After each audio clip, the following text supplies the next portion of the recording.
Let's talk about suction. When you think Dyson, think manchestervacs.com. Hello there, today we're going to do all about the Dyson V8. And the V8's one of the Dyson cordless machines that I like. It's a pretty good machine, as long as you know its limitations and as long as you know a few of the little wrinkles about it if you're going to be buying bits and pieces for them second hand. Now usually what Dyson do when they bring a machine out, and they've always, they've done this in recent years, especially with cordless machines. They bring one out and they say, this is the greatest thing since sliced bread. And then they spend a couple of years fixing all the design faults under warranty. And by the time they've got it about right, then they bring something else out. So after this, they brought out the V10, and then there was the V11, and then there's V15, and then there's like detect heads, and now there's a new Gen 5. Before this was the V7 over there, which is virtually the same machine as this anyway. So the V8 was an improvement on the V7. And then they quietly discontinued this. And then do you know what they did? They brought it back. Why did they bring it back? What we in the trade know is it never really went away.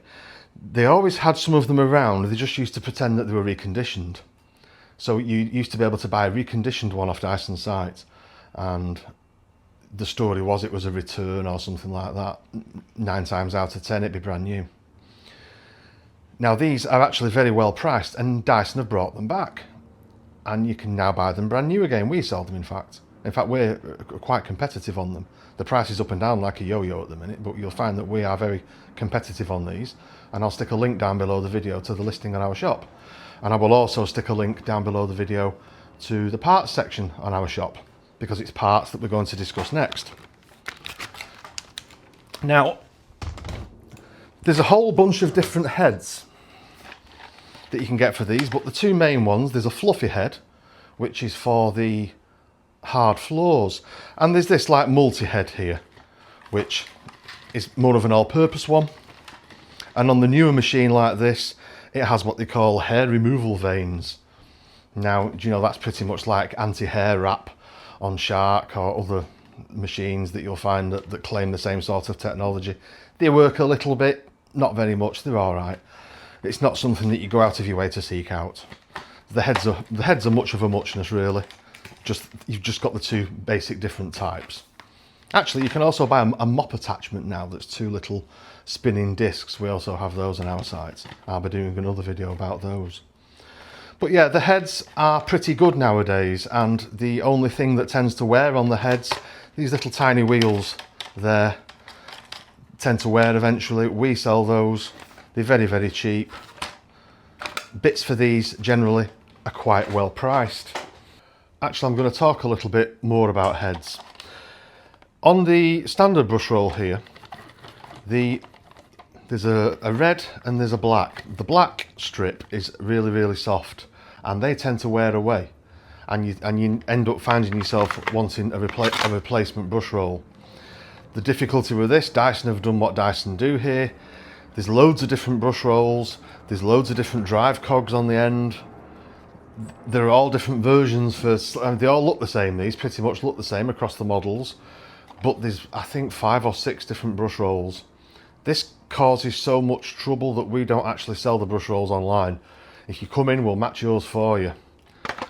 It is a bit of a nightmare, that, and Dyson, I believe, do it on purpose, because there's no actual reason in engineering for that to be the case, and there's no reason really that needs to be as soft as it is. That's perhaps a design weakness. So if you look at an aftermarket head by comparison, there's lots of different ones. This is one that we have at the moment. On the aftermarket heads, they just use all stiffer bristles, so you haven't got that one that wears away prematurely. Aftermarket heads, of course, none of them are quite as good as the original when they're new, but they are kind of half the price. They kind of like 28, 29 quid versus like 50, 60, 65 quid for a genuine one. So you do get both types of head there. There is also, we mentioned before, there is a fluffy head that you can get with these that comes with some of them. Sometimes you buy a V8, it's got both heads. The fluffy one is for hard floors. They're quite good, although this roller does tend to get really, really dirty. but they are very effective. Again, as well with them, there's aftermarket versions of those. We've got those as well. We have both actually. The aftermarket ones are those that we have are fine. Again, half the price of the original, and they look pretty similar. One of the other things I mentioned before, this isn't a Dyson part. They're quite substantial actually, and I'm going to do another video on these. These are like a little mopping head, and these two discs turn, counter rotate actually. And there's a little tiny water tank on top, and you can put some water in it, maybe a bit of disinfectant. It's not for sucking water up, it doesn't make it a wet and dry machine. These only go very slightly moist. It just allows you to mop the floor with two spinning little mop heads on the end of your machine. I'm going to do another video all about that, because that probably warrants a video in itself. Now, about filters.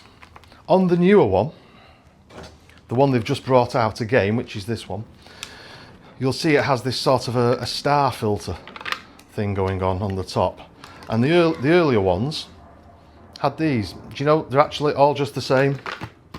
The old ones fit the new one, and vice versa.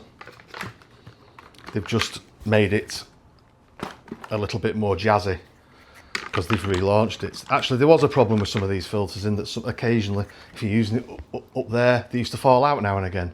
If they're cheap ones, they used to fall out. Cheap copy Chinese ones still fall out. So I suppose this little star thing is perhaps to get around that and make them a little bit better in that regard. Now, batteries, when they first came out, they had one main type of battery, and there was another bunch that they made at the side that had a different type of battery. Same machine, different battery. I'm going to show you the difference. There's a type D and there's a type E. If you just have a look at the ends, at the tops rather, where the screw hole is, you'll see they're slightly different, and they're not designed to fit each other. Now, Dyson love doing this. They do it with tool fittings, they do it with all kinds of things. We've got around this with the new batteries that we sell. The new batteries that we sell, we've engineered them that they fit both. But if you're out buying batteries off different sellers, you're going to encounter type D and type E. And what they've done to confuse you, most of the early machines were type E. I have to keep looking at them because I forget which one's which. Most of the early machines were type E. A few of them were type D. What they've done with this one they've relaunched, they've brought back the weird type D battery. And this is really I think this is only to, there's no engineering reason for this. This is only to cause problems for parts sellers. So you're buying batteries and things that don't fit. But as I say, with our batteries, if you buy one off us, they will fit. And batteries are something that we do need to talk about as well.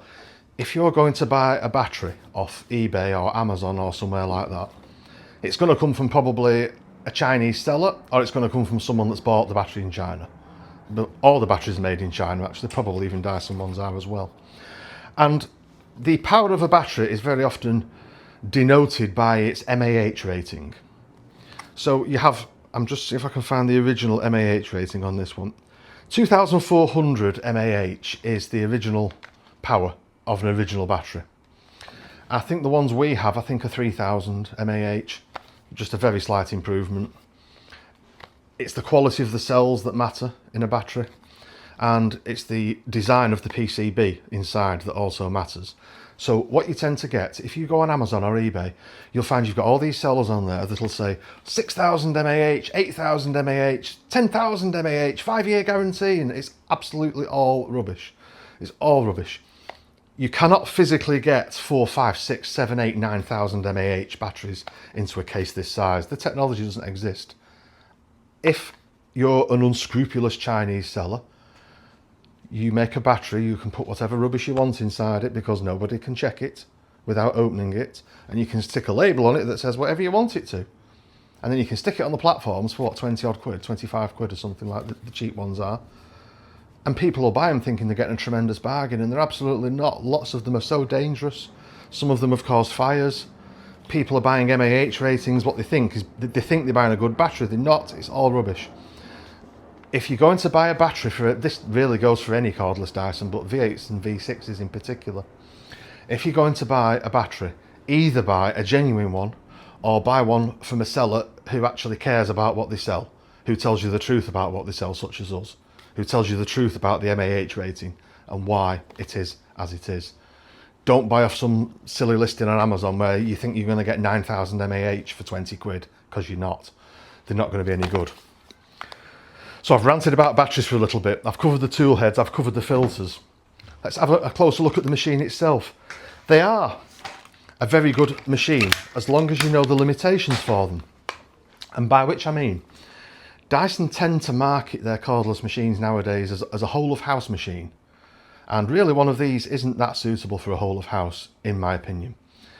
If you've got a fairly small place, like a small flat or a little house with only hard floors, say, or just a tiny little bit of carpet here and there, yeah, you might get away with this for a full house. If you've got a full-size house, maybe 3-4 bedrooms or something, you've got carpets all over the place, especially if you've got deep pile carpets, this kind of thing is not going to be your main machine. It's going to be a secondary machine.